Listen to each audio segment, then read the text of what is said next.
C'est ce qui risque de nous Excusez-moi, j'ai un petit problème.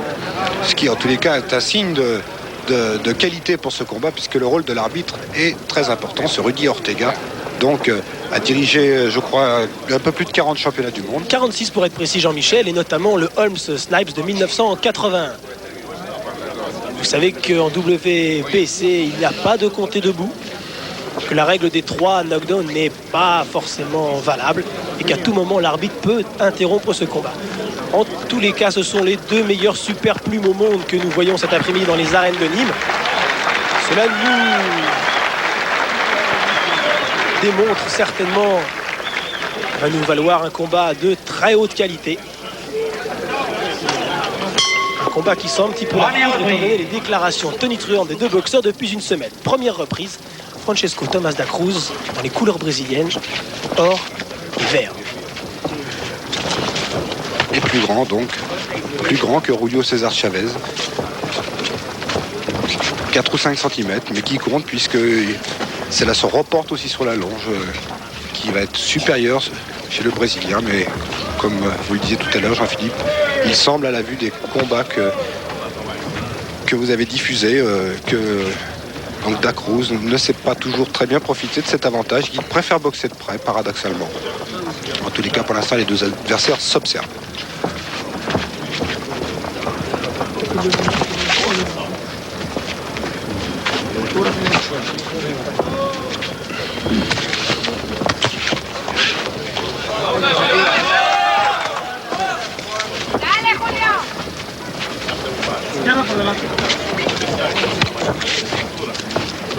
Beaucoup de prudence chez les 2 boxeurs dans cette première reprise. C'est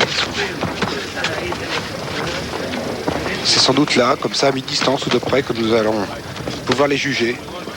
C'est là où ils s'expriment le mieux, tous les 2.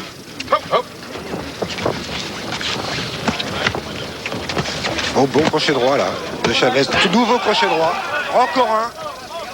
Tous ces coups sont toujours très puissants, parfaitement déliés et donnés avec un maximum d'efficacité. Il y a toujours le poids du corps dans tout ce que fait le Mexicain. Remarquablement posé sur ses jambes. Crochet gauche, crochet droit encore. Remarquable travail à l'intérieur. Mais Da Cruz essaie de répliquer dans le même registre. J'ai peur qu'à ce jeu-là, le Brésilien ne sorte pas vainqueur, car les arguments de Chavez sont très impressionnants. C'est une frappe pure, impressionnante. Le Brésilien doit garder encore distance avec son adversaire, sinon il risque d'avoir de gros problèmes. Et dans la première reprise, un crochet droit. Et oui, il y a un pas de compte debout, Jean-Philippe, comme vous l'aviez dit. Très important, et Francesco Thomas da Cruz vient de perdre son protège-dents en difficulté après seulement 2 minutes de combat. C'est toute la force de frappe de Chavez, parfaitement posée sur les jambes, et Thomas da Cruz qui subit pour l'instant toute la force de Chavez. Début de combat très difficile pour l'actuel champion d'Amérique du Sud des poids super plumes.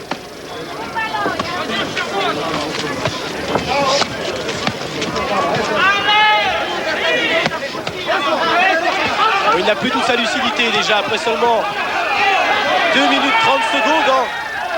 L'arbitre ne peut intervenir, c'est le gong peut-être, Jean-Michel, qui le sauve d'un éventuel KO. Indiscutablement, le gong a sauvé Da Cruz d'un KO qui n'allait pas tarder et qui va peut-être pas tarder, car on a vu, je ne sais pas si les événements vont nous donner raison, on a vu très vite la différence de classe et surtout la différence de puissance entre les 2 hommes. Les coups de Chavez font terriblement mal. Les 2 boxeurs n'évoluent pas dans la même catégorie, on le remarque. L'accélération des 2 mains de Chavez. Notamment ce petit crochet du droit très très court, mais donné avec toute la puissance du corps, avec les pieds bien posés au sol. C'est l'arme absolue du puncher. Chavez qui s'est préparé parfaitement, qui n'a plus du tout ces problèmes de poids qu'il connaissait l'été dernier. Il n'a eu aucun problème pour descendre en dessous des 58 kg, 967, qui est la limite des super plumes. Il est à 300 grammes en dessous.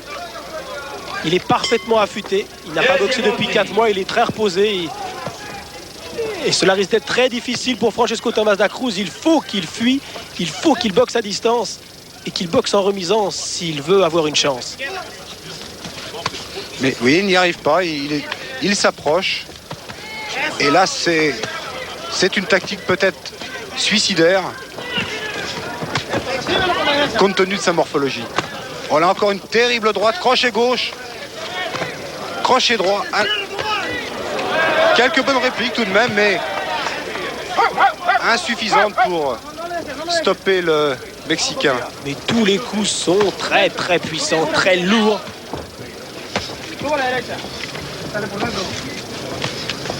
N'oublions pas que 85% des combats de Chavez se sont soldés par un KO en sa faveur. Palmarès très impressionnant. Et très significatif puisque donc Chavez n'a négligé personne, aucun adversaire. Il a rencontré tout le monde et malgré tout, personne n'a réussi à stopper son ascension au corps, encore une fois. Et voilà, court, crochet au corps. Et pour la deuxième fois, Tomás da Cruz perd son protège-dents. Il y a peut-être un manque de concentration, il n'est pas suffisamment contracté. Et également, les coups que donne à la mâchoire Chavez sont très puissants. Peut-être trop d'ailleurs, pour le Brésilien. Ah, dans ce défi physique, Chavez est nettement supérieur. Un crochet droit. Il excelle, il est à sa distance préférée. Ah, le Brésilien aura du mal à supporter ce genre d'échange très longtemps, je crois. Car il est déjà un petit peu entamé et le forcing de Chavez, regardez, continue dans les cordes. Et le Brésilien continue à rester, lui, en ligne de mire, juste en face, sans esquive, sans profiter de ses jambes. Gauche-droite, encore terrible gauche-droite à la face du Brésilien. Les jambes de da Cruz ne le soutiennent plus. Au corps maintenant, toujours. Oh, les coups font mal, il a grimacé. Voilà. Ces coups au foie sont très très difficiles. Doublé en uppercut, c'est remarquable ce que fait le Mexicain. C'est toute la différence entre un puncher et un technicien. Ah, da Cruz n'en peut plus, regardez. Je crois que nous sommes très près maintenant de la conclusion de ce combat. Da Cruz complètement sapé, usé en 5 minutes. Qui crache du sang déjà, c'est très très mauvais signe. Sans protège-dents, il est vrai, il l'a perdu.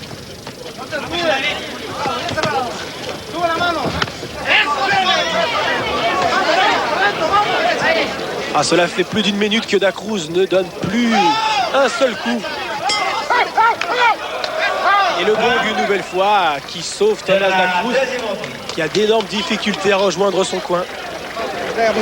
Oh, il sera bien dur pour son entourage de le conseiller judicieusement. Le seul conseil qu'on peut lui donner, je crois, c'est de boxer à distance, mais visiblement, da Cruz ne sait pas bien le faire. Peut-être ne sait-il pas le faire. Nous étions un petit peu étonnés avec Jean-Claude Boutier lundi soir de voir boxer régulièrement de près et accepter le corps à corps. Et durant les 5 combats que nous avions observés, il avait boxé de la même manière. Da Cruz n'a subi qu'une défaite en 27 combats, une défaite devant Ramon Merchena. C'était au tout début de sa carrière professionnelle à Los Angeles. Les bras ballants, le regard un petit peu absent. Ah, il faut à tout prix que Miguel de Oliveira réveille son boxeur, le bouscule. Le claque un petit peu, parfois peut entraîner un déclic. 3e reprise, un combat jusqu'à là à sens unique. Et da Cruz me donne l'impression d'être presque résigné déjà à la supériorité de son adversaire. C'est-à-dire qu'il a déjà pris énormément de coups en 2 rounds. Bonne réplique quand même au corps.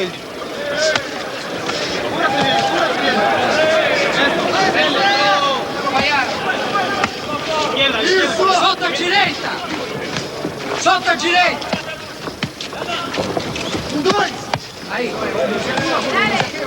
La crochet gauche, terrible droite maintenant à l'intérieur. Oh, les séries à la face, sur les flancs. Il est obligé de baisser sa garde.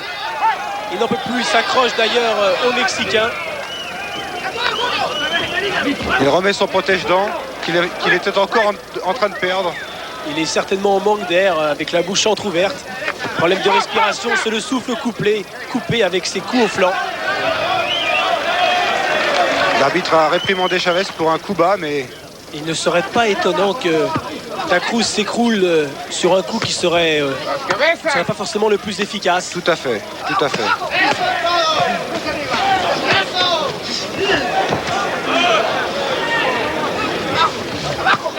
Mais il est quand même tout de même assez résistant, puisque le nombre de coups qu'il prend dans ce combat est invraisemblable.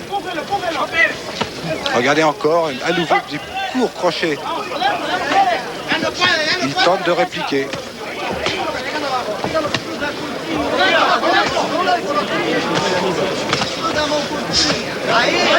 Un bon uppercut là par contre de Da Cruz. Alors les coups sont donnés un petit peu avec le plat de la main chez Da Cruz.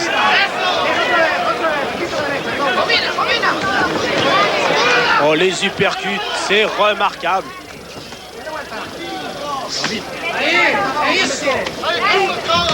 Oh là là, encore le protège-dents qui a volé sur la crochet droit de Chavez. Da Cruz s'accroche, mais Et pour la troisième fois, le protège-dents quitte la bouche du Brésilien. regardez qui donne des coups sans conviction parce qu'il est déjà usé. Là, Tomás Da Cruz au bord du chaos, ses jambes ne le soutiennent plus. l'arbitre va arrêter. Et Voilà. l'arbitre Et se donne arrête. le droit.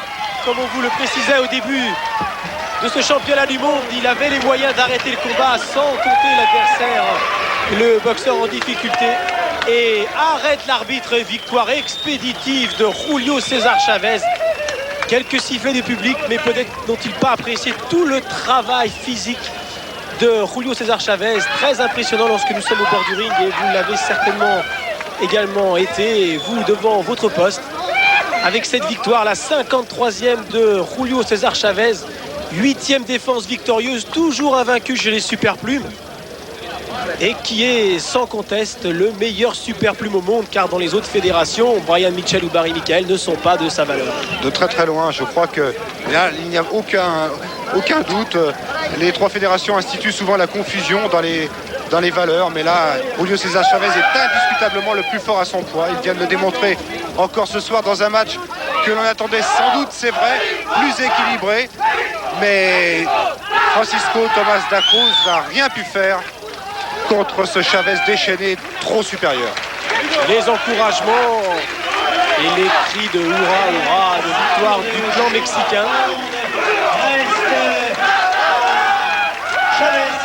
Julio César Chavez ramène une nouvelle fois sa ceinture chez lui. Ses combats sont toujours aussi courts. Il aime toujours autant la boxe. Il nous déclare régulièrement que la boxe est toute sa vie et qu'il est heureux quand il boxe. C'était réellement un passionné qui a toujours le sourire et qui, c'est tout de même assez étonnant, en 50 combats professionnels est intact. Il a le Absolument visage intact. parfaitement dessiné. Oui, absolument intact. On l'aperçoit ici encore. C'est impressionnant, ce garçon qui donc est... Alors Jean-Michel, maintenant on peut peut-être parler un petit peu de l'avenir de ce Julio César Chavez, car il a fait le vide dans sa catégorie, il a eu des problèmes de poids, il pourrait peut-être passer chez les légers, et on parle d'un éventuel défi avec Hector Camacho. Oui, tout à fait. En tous les cas, c'est son objectif à lui. Il veut être reconnu aux États-Unis